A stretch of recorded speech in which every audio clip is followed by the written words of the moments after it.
भगवान बुद्ध जेतवन विहार में निवास कर रहे थे। तभी एक दिन भिक्षु चक्षुपाल उनसे मिलने आए। चक्षुपाल एक विशेष भिक्षु थे। वो दृष्टिहीन थे और उनके आगमन के साथ विहार के अन्य भिक्षुओं के बीच उनके व्यवहार, दिनचर्या और गुणों की चर्चा होने लगी।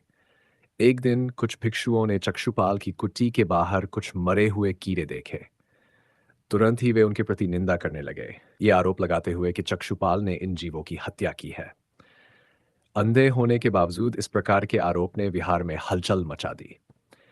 जब ये बात भगवान बुद्ध तक पहुंची, तो उन्होंने उन निंदा करने वाले भिक्षुओं को बुलाया। उनके चेहरे पर एक गंभीर शांति थी।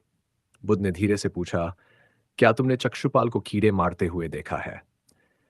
भिक्षुओं ने सिर झुकाकर कहा, नहीं भगवान। बुद्ध मुस्कुराए और बोले, जिस प्रकार तुमने उन्हें कीड़े मारते हुए नहीं देखा, उसी प्रकार चक्षुपाल ने भी उन्हें नहीं देखा। उनकी दृष्टिहीनता के कारण वो इन कीड़ों को जानबूझकर नहीं मार सकते, इसलिए उनकी निंदा करना उचित नहीं है। इस उत्तर ने भिक्षुओं के हृदयों में गहरे सवालों को जन्म दिया। उनमें से एक ने साहस करके पूछा, भगवान, फिर भिक्षु चक्षुपाल अंधे क्यों हैं? क्या उन्होंने इस जीवन में या पिछले जीवन में कोई पाप किया था?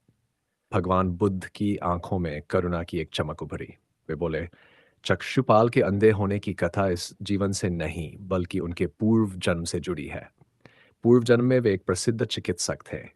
एक अंधी स्त्री ने उनसे अपनी आंखें ठीक करने का आग्रह किया। उसने वादा किया था कि यदि वह ठीक हो गई, तो वह और उसका परिवार चिकित्सा बन जाएंगे। बुद्ध ने एक लंबी सांस ली और आगे बोले, चिकित्सक ने उस स्त्री का इलाज किया और उसकी दृष्टि वापस आ गई। लेकिन दासी बनने के भय से स्त्री ने झूठ बोल दिया कि उसकी दृष्टि ठीक नहीं हुई। भिक्षुओं के चेहरे पर आश्चर्य का भाव था। बुद्ध ने फिर गहरी आवाज में कहा, चिकित्सक जानता था कि वह स्त्री झूठ बोल रही है। क्रोध और प्रतिशोध में आकर उसने एक ऐसी दवा दी जिससे स्त्री फिर से अंधी हो गई। उसकी चीख पुकार और रोना भी चिकित्सक को नहीं पिघला सका। उसने अपने क्रोध और प्रतिशोध को मानवता से ऊपर रखा। भिक्षु स्तब्ध थे। बुद्ध ने अंत में कहा, इस पाप का परिणाम यह हुआ कि अगले जन्म में उस चिकित्सक को दृष्टिहीन बनना पड़ा। यही भिक्षु चक्षुपाल की कथा है। कर्मों के फल से कोई नहीं बच सकता। इस गहन सत्य ने सबको मौन कर दिया।